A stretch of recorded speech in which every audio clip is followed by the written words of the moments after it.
प्रधानमंत्री नरेंद्र मोदी ने गुरुवार को नए संसद भवन के निर्माण के लिए आधारशिला रखी। उन्होंने भूमि पूजन भी किया। यह भवन तमाम आधुनिक सुविधाओं से लैस होगा। इस नए भवन के अक्टूबर 2022 तक निर्माण पूरा करने की योजना है, जिससे कि एक आजादी की 75वीं वर्षगांठ पर नए भवन में सत्र का आयोजन हो सके। नए संसद भवन में लोकसभा का आकार मौजूद से 3 गुना ज्यादा होगा। इस भवन के निर्माण पर 971 करोड़ रुपए का खर्च आएगा। राज्यसभा का भी आकार बढ़ेगा। कुल 64,500 वर्ग मीटर क्षेत्र में नए संसद भवन का निर्माण का काम टाटा प्रोजेक्ट्स लिमिटेड को दिया गया है। लोकसभा में बैठने के लिए 888 सीटें होगी। यह भवन अगले 100 साल की जरूरतों को ध्यान में रखकर तैयार किया जाएगा, जिससे कि भविष्य में सांसदों की संख्या बढ़ने पर किसी प्रकार की दिक्कत नहीं हो। इस दौरान पीएम मोदी ने संबोधन में कहा कि देश में अब तक भारतीयता के विचारों के साथ नई संसद बनने जा रही है। हम देशवासी मिलकर संसद के नए भवन को बनाएंगे। जब भारत अपनी आजादी के 75वें साल का जश्न मनाएगा, तब संसद की इमारत उसकी प्रेरणा होगी। पीएम मोदी ने कहा कि अगर हम अपने लोकतंत्र का गुणगान करेंगे, तो वो दिन दूर नहीं जब दुनिया कहेगी India is mother of democracy. श्रीमान ओम बिरला जी,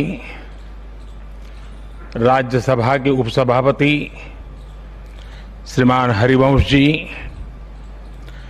केंद्रीय मंत्रिपरिषद के मेरे साथी श्री प्रहलाद जोशी जी, श्री हरदीप सिंह पुरी जी, अन्य राजनीतिक दलों के प्रतिनिधिगण, वर्चुअल माध्यम से जुड़े अनेक देशों के पार्लियामेंट के स्पीकर्स, यहां उपस्थित अनेक देशों के एम्बेसडर्स, इंटर पार्लियामेंट्री यूनियन के मेंबर्स, अन्य महानुभाव और मेरे प्यारे देशवासियों,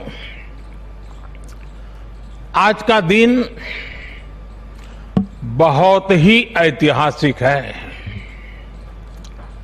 आज का दिन भारत के लोकतांत्रिक इतिहास में मील के पत्थर की तरह है। भारतीयों द्वारा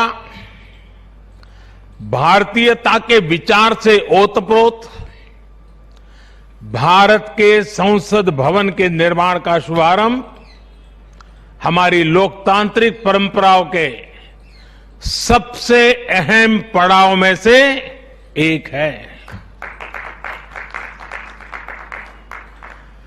हम भारत के लोग मिलकर अपनी संसद के इस नए भवन को बनाएंगे और साथियों, इससे सुंदर क्या होगा, इससे पवित्र क्या होगा जब भारत अपनी आजादी के 75 वर्ष का पर्व मनाए, तो उस पर्व की साक्षात प्रेरणा हमारी संसद की नई इमारत बने।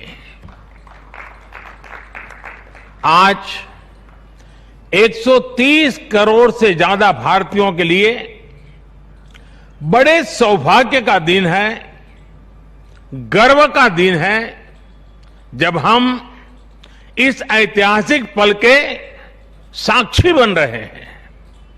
साथियों, नए संसद भवन का निर्माण नूतन और पुरातन के सह अस्तित्व का उदाहरण है। ये समय और जरूरतों के अनुरूप खुद में परिवर्तन लाने का प्रयास है। मैं अपने जीवन में वो क्षण कभी नहीं भूल सकता जब 2014 में पहली बार एक सांसद के तौर पर मुझे संसद भवन में आने का अवसर मिला था। तब लोकतंत्र के इस मंदिर में कदम रखने से पहले मैंने सिर झुकाकर, माथा टेक कर लोकतंत्र के इस मंदिर को नमन किया था। हमारे वर्तमान संसद भवन ने आजादी के आंदोलन और फिर स्वतंत्र भारत को गढ़ने में अपनी अहम भूमिका निभाई है। आजाद भारत की पहली सरकार का गठन भी यही हुआ और पहली संसद भी यहीं बैठी। इसी संसद भवन में हमारे संविधान की रचना हुई, हमारे लोकतंत्र की पुनर्स्थापना हुई।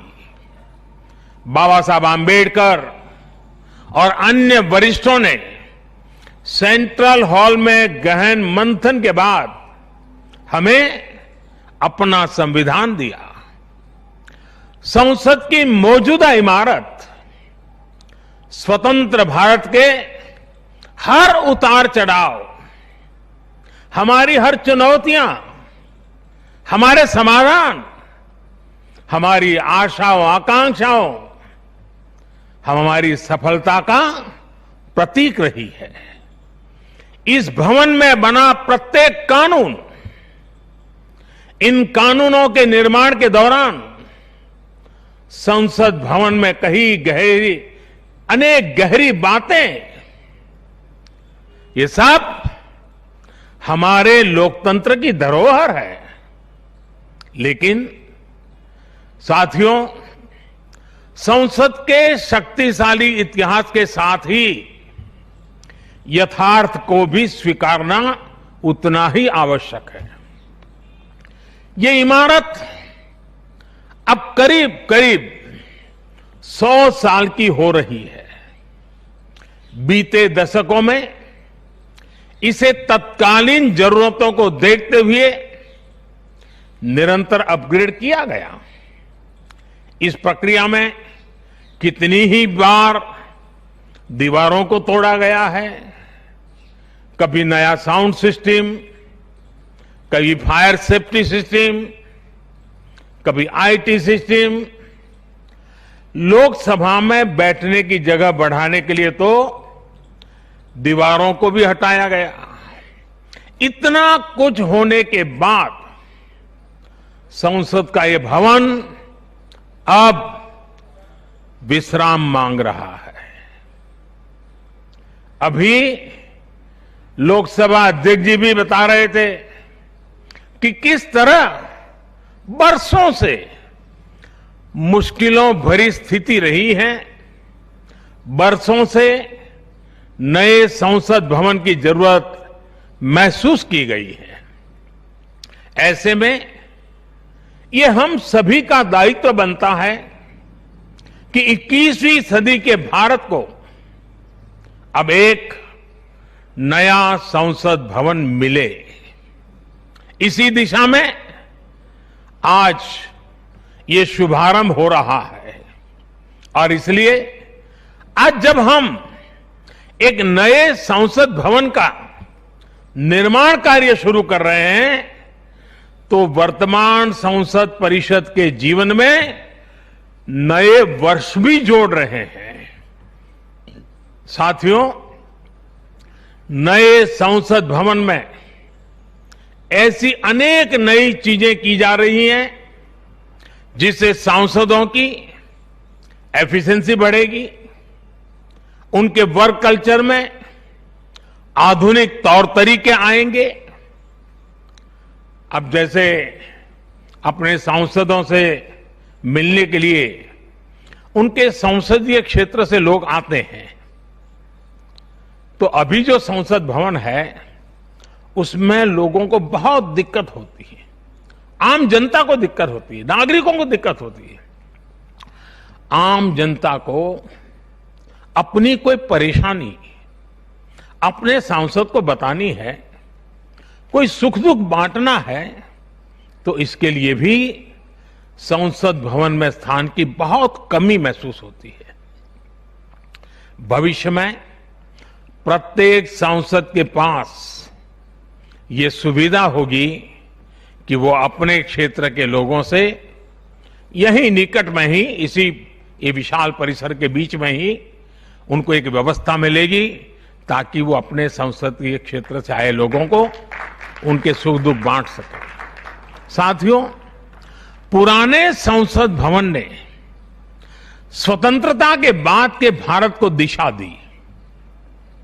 तो नया भवन आत्मनिर्भर भारत के निर्माण का गवाह बनेगा।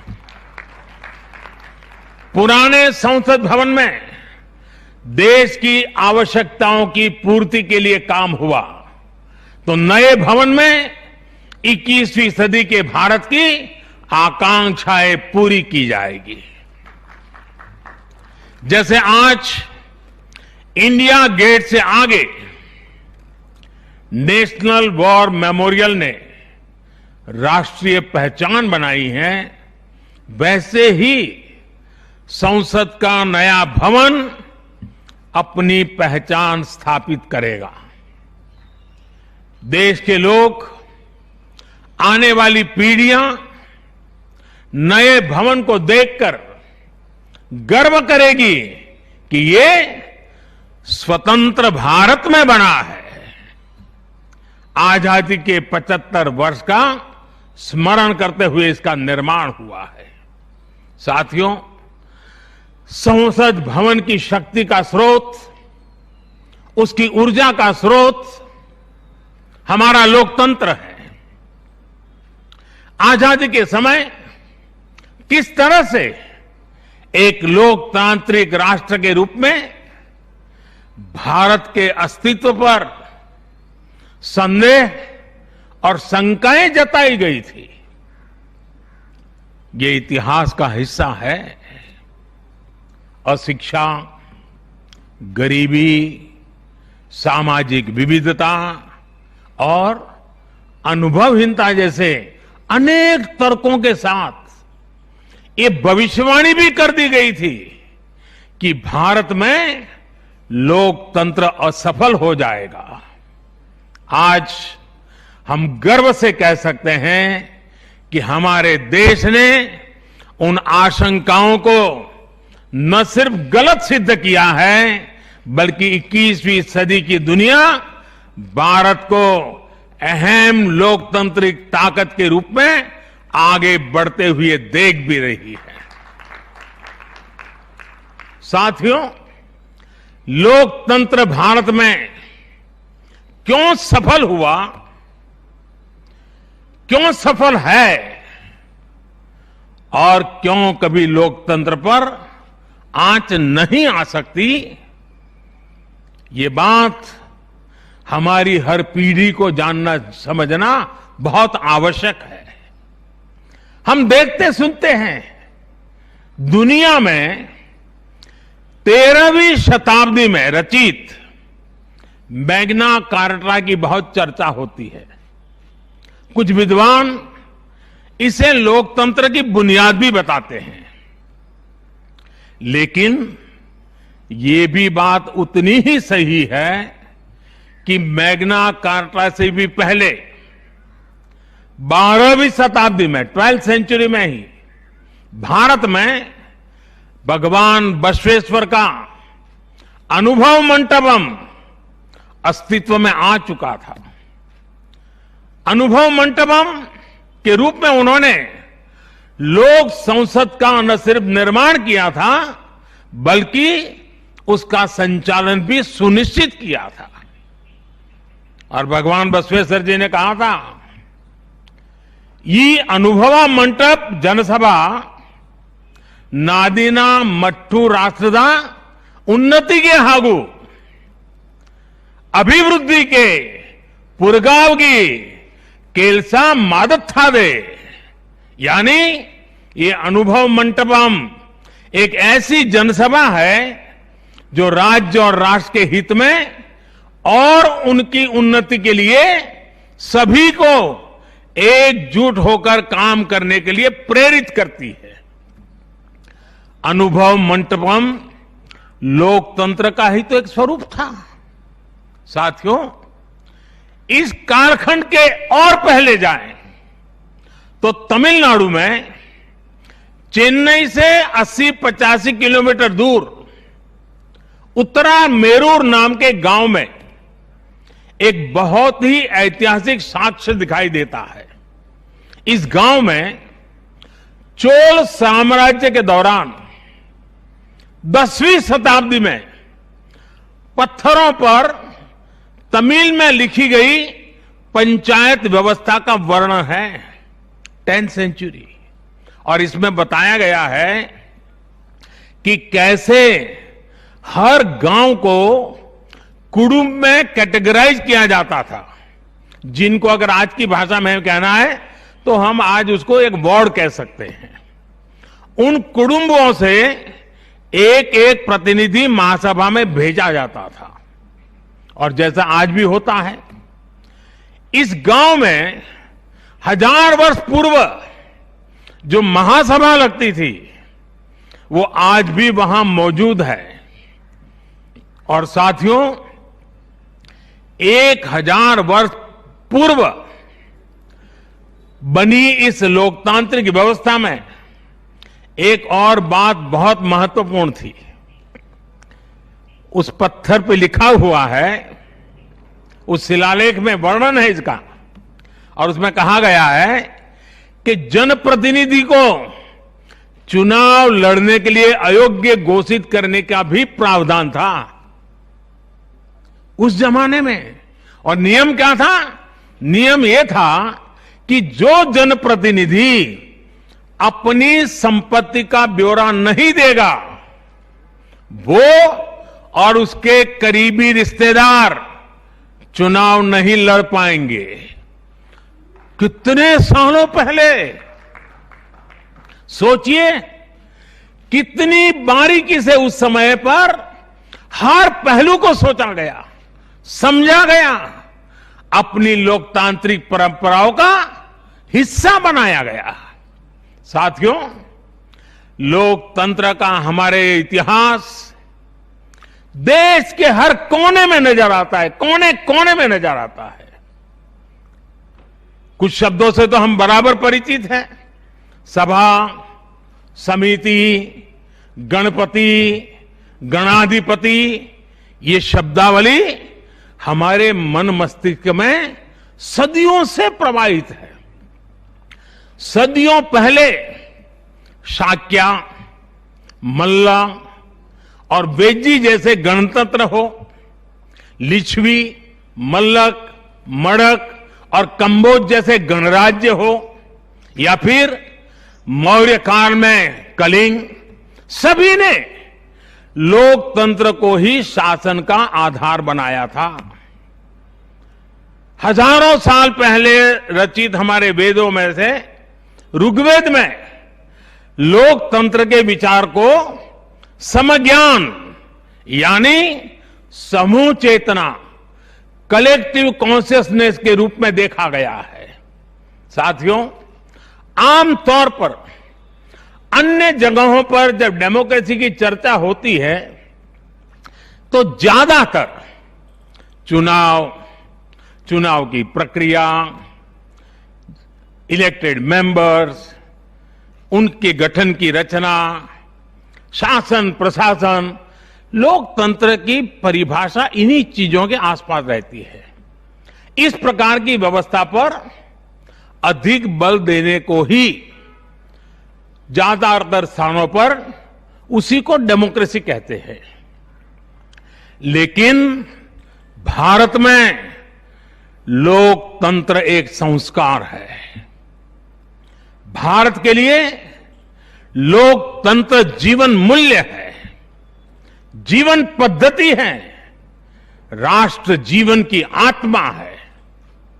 भारत का लोकतंत्र सदियों के अनुभव से विकसित हुई व्यवस्था है। भारत के लिए लोकतंत्र में जीवन मंत्र भी है, जीवन तत्व भी है, और साथ ही व्यवस्था का तंत्र भी है, तत्व भी है, तंत्र भी है। समय समय पर इसमें व्यवस्थाएं बदलती रही, प्रक्रियाएं बदलती रही, लेकिन आत्मा लोकतंत्र ही रही। और विडंबना देखिए, आज भारत का लोकतंत्र हमें पश्चिमी देशों से न समझाया जाता है। जब हम विश्वास के साथ अपने लोकतांत्रिक इतिहास का गौरवगान करेंगे तो वो दिन दूर नहीं जब दुनिया भी कहेगी India is mother of democracy, India is mother of democracy, India is mother of democracy. साथियों, भारत के लोकतंत्र में समाही शक्ति ही देश के विकास को नई ऊर्जा दे रही है, देशवासियों को नया विश्वास दे रही है। दुनिया के अनेक देशों में जहां लोकतांत्रिक प्रक्रियाओं को लेकर अलग स्थिति बन रही है, वहीं भारत में लोकतंत्र नित्य नूतन हो रहा है। हाल के वर्षों में हमने देखा है कि कई लोकतांत्रिक देशों में अब वोटर टर्नआउट लगातार घट रहा है। इसके विपरीत भारत में हम हर चुनाव के साथ वोटर टर्नआउट को बढ़ाते हुए देख रहे हैं, बढ़ता हुआ देख रहे हैं। इसमें भी महिलाओं और युवाओं की भागीदारी निरंतर बढ़ती जा रही है। साथियों, इस विश्वास की, इस आस्था की वजह है भारत में लोकतंत्र हमेशा से ही गवर्नेंस के साथ ही मतभेदों और विरोधाभासों को सुलझाने का महत्वपूर्ण माध्यम भी रहा है। अलग अलग विचार, अलग अलग दृष्टिकोण, ये सब बातें एक वाइब्रेंट डेमोक्रेसी को सशक्त करते हैं। डिफरेंसेस के लिए हमेशा जगह हो, लेकिन डिस्कनेक्ट कभी ना हो, इसी लक्ष्य को लेकर हमारा लोकतंत्र आगे बढ़ा है। गुरु नानक देव जी ने, और बड़ी सटीक बात कही है, गुरु नानक देव जी ने भी कहा है, जब लग दुनिया रही है नानक, जब लग दुनिया रही है नानक, किछु सुनिए किछु कहिए। यानी जब तक संसार रहे तब तक संवाद चलते रहना चाहिए। कुछ कहना और कुछ सुनना, यही तो संवाद का प्राण है, यही लोकतंत्र की आत्मा है। पॉलिसीज में अंतर हो सकता है, पॉलिटिक्स में भिन्नता हो सकती है, लेकिन हम पब्लिक की सेवा के लिए हैं। इस अंतिम लक्ष्य में कोई मतभेद नहीं होना चाहिए। वाद संवाद संसद के भीतर हो या संसद के बाहर, राष्ट्र सेवा का संकल्प, राष्ट्रहित के प्रति समर्पण लगातार झलकना चाहिए। और इसलिए आज जब नए संसद भवन का निर्माण शुरू हो रहा है, तो हमें याद रखना है कि वो लोकतंत्र जो संसद भवन के अस्तित्व का आधार है, उसके प्रति आशावाद को जगाए रखना हम सभी का दायित्व है। हमें हमेशा याद रखना है कि संसद पहुंचा हर प्रतिनिधि जवाबदेह है। ये जवाबदेही जनता के प्रति भी है और संविधान के प्रति भी है। हमारा हर फैसला राष्ट्र प्रथम, नेशन फर्स्ट, इसकी भावना से ही होना चाहिए। हमारे हर फैसले में राष्ट्रहित सर्वोपरि रहना चाहिए। राष्ट्रीय संकल्पों की सिद्धि के लिए हम एक स्वर में, एक आवाज में खड़े हो, ये बहुत जरूरी है। साथियों, हमारे यहां जब मंदिर के भवन का निर्माण होता है, तो शुरू में उसका आधार सिर्फ ईंट पत्थर ही होता है। कारीगर, शिल्पकार सभी के परिश्रम से मंदिर के भवन का निर्माण पूरा होता है। लेकिन वो भवन एक मंदिर तब बनता है, उसमें पूर्णता तब आती है जब उसमें प्राण प्रतिष्ठा होती है। प्राण प्रतिष्ठा होने तक वो सिर्फ एक इमारत ही रहता है। साथियों, नया संसद भवन भी बनकर तो तैयार हो जाएगा, लेकिन वो तब तक एक इमारत ही रहेगा जब तक उसकी प्राण प्रतिष्ठा नहीं होगी। लेकिन ये प्राण प्रतिष्ठा किसी एक मूर्ति की नहीं होगी। लोकतंत्र के इस मंदिर में इसका कोई विधा विधान भी नहीं है, विधि विधान भी नहीं है। इस मंदिर की प्राण प्रतिष्ठा करेंगे इसमें चुनकर आने वाले जनप्रतिनिधि, उनका समर्पण, उनका सेवा भाव इस मंदिर की प्राण प्रतिष्ठा करेगा। उनका आचार, विचार, व्यवहार इस लोकतंत्र के मंदिर की प्राण प्रतिष्ठा करेगा। भारत की एकता, अखंडता को लेकर किए गए उनके प्रयास इस मंदिर की प्राण प्रतिष्ठा की ऊर्जा बनेंगे। जब एक एक जनप्रतिनिधि अपना ज्ञान, अपना कौशल्य, अपनी बुद्धि, अपनी शिक्षा, अपना अनुभव पूर्ण रूप से यहां निचोड़ देगा, राष्ट्रहित में निचोड़ देगा, उसी का अभिषेक करेगा, तब इस नए संसद भवन की प्राण प्रतिष्ठा होगी।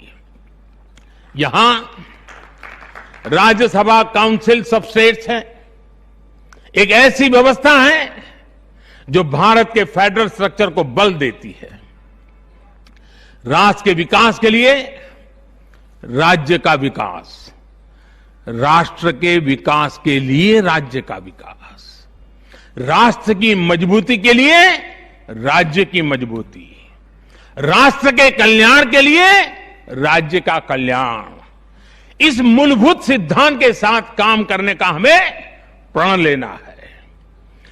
पीढ़ी दर पीढ़ी आने वाले कल में जो जनप्रतिनिधि यहां आएंगे, उनके शपथ लेने के साथ ही प्राण प्रतिष्ठा के इस महायज्ञ में उनका योगदान शुरू हो जाएगा।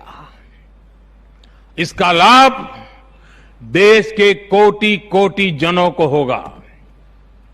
संसद की नई इमारत एक ऐसी तपोस्थली बनेगी जो देशवासियों के जीवन में खुशहाली लाने के लिए काम करेगी, जन कल्याण का काम करेगी।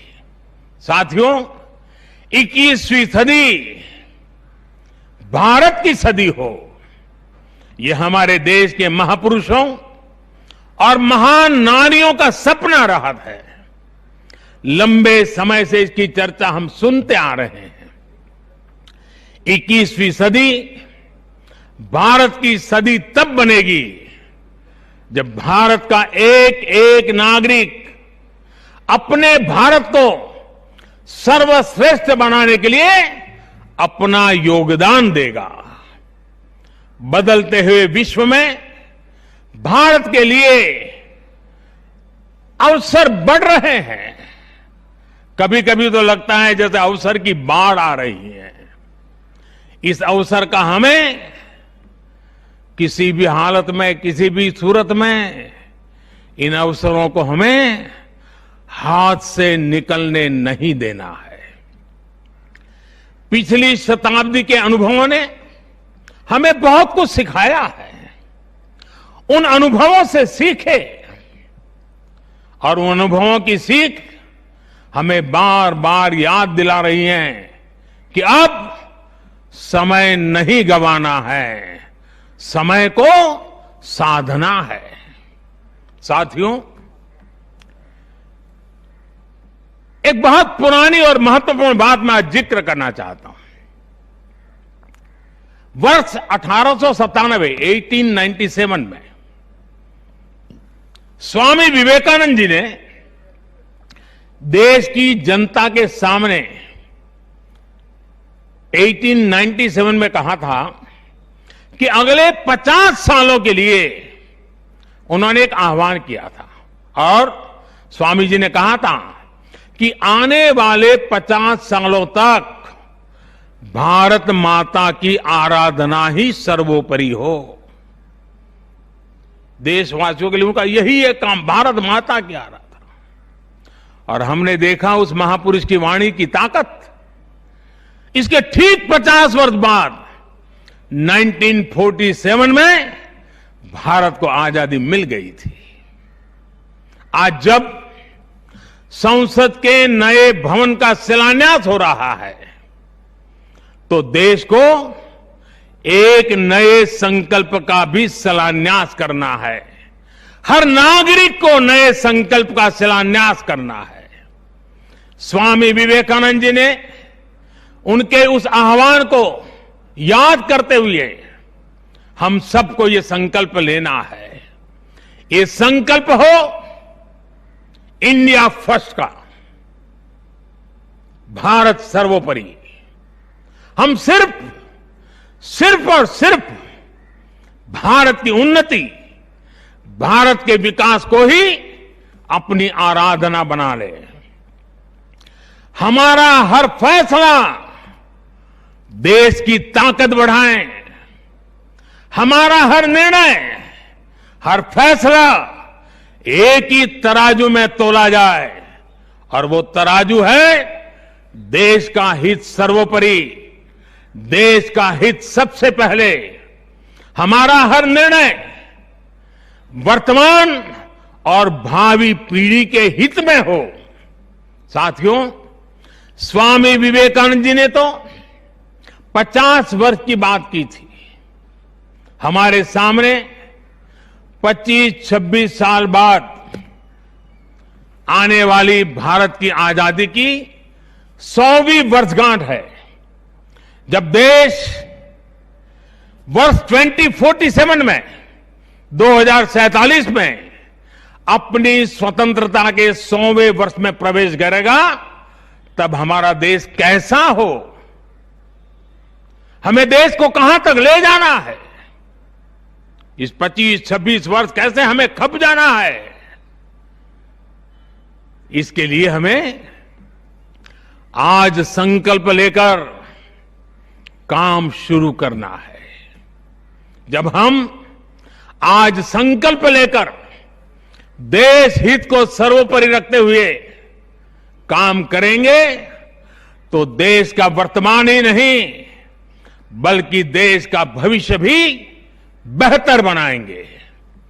आत्मनिर्भर भारत का निर्माण, समृद्ध भारत का निर्माण अब रुकने वाला नहीं है, कोई रोक भी नहीं सकता।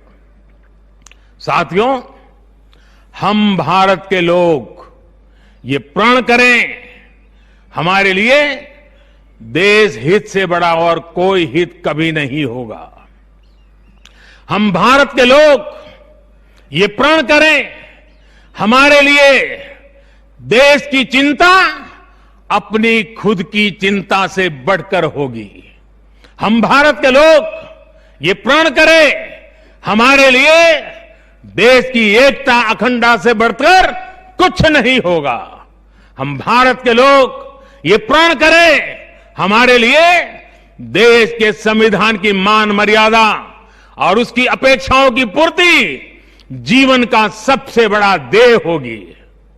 हमें गुरुदेव रविन्द्रनाथ टैगोर की ये भावना हमेशा याद रखनी है। और गुरुदेव रविन्द्रनाथ टैगोर की भावना क्या थी? गुरुदेव कहते थे, एकोता उत्साहो धरो, एकोता उत्साहो धरो, জাতীয় উন্নতি করো, দুসুক ভুবনে সবে ভারতের জয়। यानी एकता का उत्साह थामे रहना है। हर नागरिक उन्नति करे, पूरे विश्व में भारत की जय जयकार हो। मुझे विश्वास है हमारी संसद का नया भवन हम सभी को एक नया आदर्श प्रस्तुत करने की प्रेरणा देगा। हमारी लोकतांत्रिक संस्थाओं की विश्वसनीयता हमेशा और मजबूत होती रहे। इसी कामना के साथ मैं अपनी वाणी को विराम देता हूं और 2047 के संकल्प के साथ पूरे देशवासियों को चल पड़ने के लिए निमंत्रण देता हूं। आप सबका बहुत बहुत धन्यवाद। धन्यवाद माननीय प्रधानमंत्री।